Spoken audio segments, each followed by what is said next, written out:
드라마 연인으로 보는 청의 시작과 병자호란 아르티산 허브. 목차이. 병자호란은 청나라의 뿌리 샘. 비극. 병자호란. 병자호란은 1636만 1637년 청나라가 조선을 침략한 전쟁으로 한반도와 동아시아의 판도를 크게 뒤바꾼 사건이었다. 청은 병자호란을 통해 조선을 굴복시켰고 이후 명나라까지 멸망시키며 중원을 차지한 동아시아의 패권국으로 자리매김하게 된다. 그리고 조선은 패전의 대가로 국가와 군주의 위상 추락, 후계 구도의 혼란, 군사 마이너스 경제적 부담까지 사회를 지탱해온 모든 질서가 흔들리는 대혼돈의 시대를 맞이하게 된다. 11월 7일 방송된 tvN 벌거벗은 세계사 124회에서는 드라마 연인으로 본 청의 시작과 병자호란 편을 통하여 조선사 최대의 굴욕으로 여겨지는 병자호란과 청 제국의 탄생 배경을 조명했다. 조영현 고려대 역사교육과 교수가 이날의 강연자로 나섰다. 드라마 연인 추노, 영화 남한산성 최종병기, 활 올빼미 등 한국 대중문화에서 조선 인조시대와 병자호란을 배경으로 한 작품들은 꾸준히 등장하고 있다. 최근 인기리에 방송 중인 MBC 드라마 연인 역시 비극적인 시대의 경랑에 휩쓸린 젊은 연인들의 로맨스를 다루며 많은 사랑을 받고 있다. 여기서 병자호란은 드라마의 서사에 중요한 영향을 미치는 배경으로 등장하며 전쟁, 포로 납치, 사회적 편견, 정치 싸움의 희생양 등 주인공들이 겪게 되는 고난들은 직간접적으로 모두 청나라와 조선의 관계에서 비롯된다. 청나라의 뿌리. 청나라의 뿌리는 여진족 만주족이며 퉁구스계 종족 집단 가운데서도 만주 일부 지방에 살았던 숙신-말 갈개의 후손인 유목민족이었다.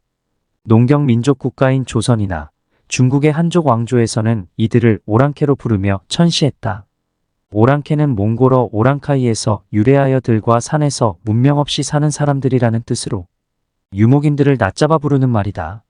16세기 이전까지만 해도 여진족은 거대한 명나라와 조선 사이에서 변방의 작은 나라에 불과했다.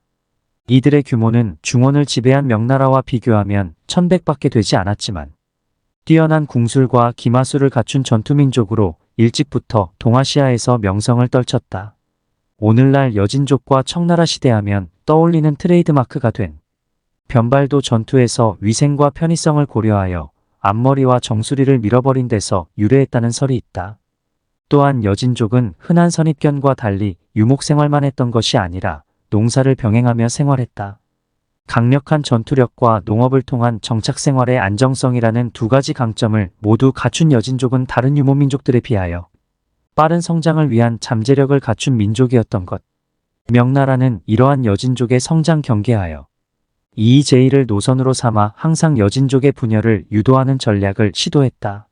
실제로 여진족은 해서 여진-야인, 여진-건주 여진으로 분열되어 오랫동안 잠재력에 비하여 힘을 하나로 모으지 못했다. 하지만 16세기 들어 누르하치가 등장하여 30여 년에 걸쳐 분열된 여진족 세력을 하나로 통합하고 후금을 건국하면서 동아시아 판도에 일대 태풍을 불러오게 된다. 아이러니하게도 누르하치의 성장에 결정적인 계기가 된 또 다른 사건은 바로 임진왜란이었다. 조선과 명나라는 7년에 걸친 일본과의 전쟁으로 인하여 여진족 관리를 신경 쓸 여력이 없었다. 결과적으로 조선과 명나라가 임진왜란을 승리하기는 했지만 그 사이 힘을 키운 여진족에 차례차례 정복당하는 비극의 씨앗이 된다. 힘을 키운 누르하치는 결국 여진족을 통일하고 후금을 건국하며 본색을 드러낸다. 누르하치는 독자적인 만주 문자를 만들고 8기군 제도를 정비하여 철저한 준비를 마친 뒤 마침내 명나라를 향한 전쟁을 선포했다. 누르하치의 후금군은 빠른 기동력의 기마병을 활용하여 명군을 각계격파하며 1619년 사르후 전투에서의 대승을 기점으로 명을 몰아내고 만주의 패권을 완전히 장악한다. 후금군은 기세를 이어 명의 본토를 노렸지만 산해관에서 명군의 강력한 저항에 부딪히며 주춤한다. 산해관을 지킨 장수는 명나라의 마지막 명장으로 꼽히던 원숭원 1584-1630이라는 인물이었고 당시 최강병기로 꼽힌 화포 홍의포의 화력을 앞세워 6배가 넘는 후금군을 격퇴하는 전공을 세운다. 승승장구하던 누르하치는 산해관 공략을 위한 영원성 전투 1626년에서 명군에 패배한 후 8개월 만에 중원 정복의 꿈을 이루지 못하고 세상을 떠난다. 그 뒤를 이은 인물은 누르하치의 팔남은 홍타이지청 태종 숭덕제천 592-1643이었다. 청실록에 따르면 홍타이지는 독서를 즐겨 경사에 밝고 전략에 뛰어나며 재능이 비범한 인물이었다고 한다. 누르하치는 홍타이지를 자신의 눈과 같은 존재로 평가하며 유독 총애했다. 하지만 홍타이지는 즉위하고도 당장 정권을 휘두르지는 못하고 막강한 권력을 지니고 있던 형제들과 함께 사실상의 공동 통치를 해야 했다. 홍타이지로서는 황제의 세력을 키우기 위해서는 형제들을 누를 만한 확실한 업적이 필요했다. 아버지 누르하치의 수건이던 명나라. 공략이 산해관에서 막혀 지지부진하던 홍타이지의 눈에 들어온 것은 조선이었다. 홍타이지는 명나라 장수 모물룡의 군대가 후금의 후방이자 조선의 영역권이었던 가도에 주둔하고 있다는 것을 빌미로 이들에 대한 토벌을 핑계삼아 조선 침공을 위한 명분을 잡았다. 당시 후금은 교역단절로 극심한 식량난에 허덕이고 있어서 보급처가 필요하던 상황이었다. 때마침 조선에서는 인조반정이 일어나 중립외교를 펼치던 광해군이 폐위되고 명과의 사대 관계를 강조하던 인조 정권이 등장하면서 홍타이지는 광해군의 복수를 빌미로 전쟁을 일으켰다. 1626년 정묘호란이 일어나며 홍타이지의 후금군이 첫 번째로 조선을 침공한다. 기병을 앞세운 후금군은 파죽지세로 진격해왔고 인조는 강화도로 피신한다. 바다를 넘어 강화도를 공략할 만한 수군이 없었던 데다 어차피 전쟁을 오래 끌 생각이 없었던 홍타이지는 조선에 화친을 요구했다. 양국이 형제의 맹약을 맺고 조선이 후금을 형님으로 모시면서 막대한 공물을 바치라는 조건이었다. 선택의 여지가 없었던 조선 정부는 이를 수락한다. 조선 공략에 성공한 홍타이지는 다시 명나라와의 전쟁에 나섰다. 원숭환을 제거하지 않고서는 명나라를 완전히 무너뜨릴 수 없다는 것을 깨달은 홍타이지는 명나라 조정의 부패를 이용하여 원숭환을 모함할 계획을 세운다. 명나라 숭정제는 홍타이지의 이간계에 넘어가 원숭환을 체포하여 끝내 처형시키고 만다. 최후의 명장을 허무하게 잃은 명나라는 설상가상 각지에서 농민 반란까지 일어나 더욱 사면초가에 몰린다. 홍타이지는 1636년 국호를 청으로 바꾸고 황제국을 선포한다. 홍타이지 집권 이후 청나라는 10년 사이에 조선과 몽골을 정벌하고 홍의포까지 확보하며 세력이 더욱 융성했다. 홍타이지의 황제 선포는 만족주의 한과 몽골 쪽에 칸을 넘어서 대륙 전체의 지배자가 되겠다는 야심을 선언하는 장면이었다. 한편 홍타이지는 황제가 된 후 다시 한번 조선에 눈을 돌린다. 홍타이지가 두 번째로 조선 침략을 추진한 이유는 대외적으로 황제의 위엄을 과시하려는 의도와 함께 정묘호란 이후에도 명과의 관계를 포기하지 않은 조선을 응징하여 후방을 안전하게 하고 명나라 공격을 위한 물자를 확보하려는 목적이 포함되어 있었다. 일설에 따르면 즉위식에 강제로 참석한 조선의 신하들이 황제에 대한 복종을 의미하는 305고 두례를 끝까지 거부한 것이 조선 재침공을 결심하는 결정적인 계기가 되었다는 이야기도 있다. 하지만 국제 정세를 제대로 파악하지 못하고 있던 조선 정권은 1636년 인조가 각지에 절화교서 화친을 끊는 것을 내려 후금과의 국교 단절을 선언하면서 돌이킬 수 없는 강을 건넌다. 당시 조선은 청나라의 거듭된 갑질과 무리한 공물 요구로 반청 감정이 극에 달한 상태였다. 그러나 이는 조선 침공이 명분을 찾고 있던 홍타이지로서는 때마침 울고 싶은데 뺨 때려준 격이었다. 홍타이지는 조선이 먼저 형제의 맹약을 끊었다고 질책하며 전쟁의 책임을 조선 탓으로 돌렸다. 드라마 연인에서는 극중 주인공 이장현과 소현세자의 대화를 통하여 병자호란의 발발, 원인을 논쟁하는 장면이 등장한다. 당시 인조 정권은 외부로는 청의 전쟁, 압박, 내부로는 명에 대한 사대를 강조하는 사대부들의 비난 여론 사이에서 이러지도 저러지도 못하는 상황이었다. 하지만 이장현은 어차피 저들은 무슨 핑계를 대서라도 조선을 침략했을 거다. 조선의 임금과 조정이 나약하고 무능해서 전쟁이 일어났다는 말은 그저 책임을 조선에 떠넘기려는 술책일 뿐이라고 일갈한다. 과거에는 전쟁의 원인을 국제정세를 읽지 못한 무능한 인조와 조선 사대부들의 책임으로만 보는 시각이 강했다.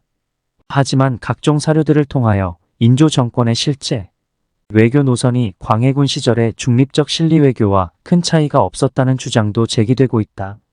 현대사학계에서도 조선의 내부적인 문제나 외교 전략과는 별개로 당시 청나라의 사정을 고려할 때 무슨 핑계를 대서든 조선을 침략했을 것이라는 해석이 유력해지고 있다. 비극 1636년 결국 청나라는 병자호란을 일으켜 조선을 다시 침공한다. 홍타이지의 전략은 직도수도를 기습하는 것이었다. 청나라는 상인으로 위장한 기병들을 앞세워 빠른 속도로 진격했다. 당시는 소빙하기로 전 세계의 기온이 크게 하락한 시기였고 압록강이 얼어붙으며 청나라 기병들이 거침없이 진군할 수 있었던 길이 되어버린 것도 조선에게는 불운이었다. 조선 정부의 또 다른 판단착오는 청군에 대한 대응 전략이었다. 조선은 청군과의 전면전을 피하여 산성 위주의 공성전을 지시했지만 청군의 목표는 처음부터 왕을 속전속결로 잡는 것이었기에 오히려 속수무책으로 진격을 방치하는 결과가 되어버렸다. 청군이 한양까지 코앞에 이르러서야 장계를 받은 조선 조정은 황급히 피난길에 올랐지만 원래 의도했던 강화도로 가는 길이 막히면서 결국 가까운 남한산성으로 피신할 수밖에 없었다. 청군은 인조가 있는 남한산성을 포위한다. 당시 산성에는 1만 2천에서 1만 8천 정도의 조선군이 주둔하고 있었던 것으로 추정되지만 청군을 상대하기에는 역부족이었다. 외부에서 남한산성을 구원하기 위한 근황군이 달려오지만 훈련도 되지 못한 지원병들은 청군에게 잇따라 허무하게 격파당했다. 홍타이지와 2달에 걸쳐 산성을 포위하고 양국이 군신의 예를 맺을 것과 인조가 직접 나와 항복할 것을 조건으로 요구했다. 청과 조선은 협상을 위하여 여러 차례 국서를 주고받았는데 홍타이지는 짐이 대군을 이끌고 너희 팔도를 무찌르려고 하는데 내가 부모처럼 섬기는 명나라가 어떻게 너희를 구해주는지 궁금하다며 조롱하기도 했다. 병자록에 따르면 청군은 포로로 잡은 조선인들을 잔혹하게 학살하고 유기하여 공포감을 유발했고 홍위포를 산성에 발사하여 위협하면서 항복을 재촉했다.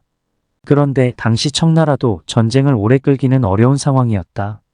최근 학계의 연구에 따르면 당시 청군의 진영에는 천연두에 크게 유행했다고 하며 홍타이지가 남한산성을 적극 공격하지 못하고 항복을 재촉한 이유도 여기에 있다는 해석이 나오고 있다. 연인에서는 이를 각색하여 천연두 정보를 입수한 조선이 항복에 유리한 조건을 이끌어냈다는 식으로 재해석하기도 했다. 하지만 실제 조선 조정에서는 이러한 청군의 내부 사정을 알 길이 없었고 압박에 쫓긴 인조는 결국 청의 요구 조건을 받아들여 항복을 결심한다. 성 밖에 나온 인조는 왕의 용포가 아닌 하급 관리의 옷을 입고 홍타이지 앞에서 머리를 조아리는 309 고두레를 올린다. 이것이 바로 한국 역사상 가장 굴욕적인 사건 중 하나로 꼽히는 삼전도의 굴욕이다. 양국은 정축조약을 맺고 조선은 청나라의 막대한 세패와 원군 제공까지 요구받게 됐다. 조선인들은 전쟁이 끝난 이후에도 고통을 받았다. 청나라는 많은 조선인 포로들을 잡아갔고 인조의 아들인 소현세자와 복림대군까지 볼모로 데려갔다. 병자록에 따르면 병자호란 이후 청나라 수도 인근 60만 인구 중 상당수가 조선인이었다고 한다. 조선에서 끌려간 포로들은 피로인으로 불리우며 노예시장에게 사고 팔리는 물건처럼 거래되었다. 특히 여성 피로인들은 청나라 장수의 첩이 되기도 하고 이를 질투한 청나라 여인들이 뜨거운 물을 끼얹고 손가락을 자르는 등 온갖 학대에 시달렸다고 한다. 견디다 못해 도망가다가 잡힌 조선 포로들이 다시 잡하면 다리 힘줄을 잘리는 잔혹한 처벌이 뒤따랐다. 여성 피로인들은 조선으로 운 좋게 살아 돌아가도 환영받지 못했다. 이들은 유교 사상이 지배하던 가부장적이고 남성 중심 사회였던 조선에서 오랑캐에게 몸이 더럽혀졌다는 이유로 같은 조선인들에게 멸시와 천대를 받아야 했다. 이러한 조선 포로와 여성 피로인들의 참상은 연인에서도 잘 묘사되어 있다. 조선의 잔혹한 비극을 초래한 홍타이지는 6년 만인 1643년 51세로 급사했고 6세였던 아들 순치제가 뒤를 이었으나 생전 홍타이지가 경계했던 동생 도르곤 누르하치의 14남이 섭정왕이 되면서 권력이 넘어간다. 홍타이지가 죽고 불과 1년 만에 명나라는 이자성의 농민 반란으로 멸망한다. 이후 청제국은 이자성과 명나라 저항 세력을 몰아내고 명실상부한 대륙의 지배자가 된다.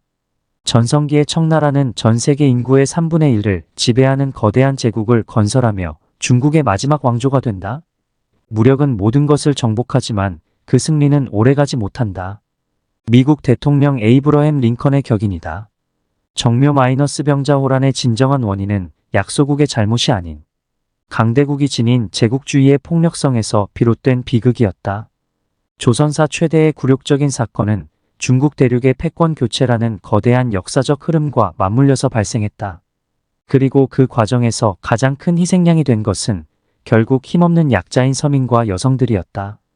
역사의 흐름을 이해하는 올바른 지혜, 평화를 지켜낼 수 있는 힘을 갖췄을 때만이 같은 비극을 피할 수 있다는 교훈을 남긴다.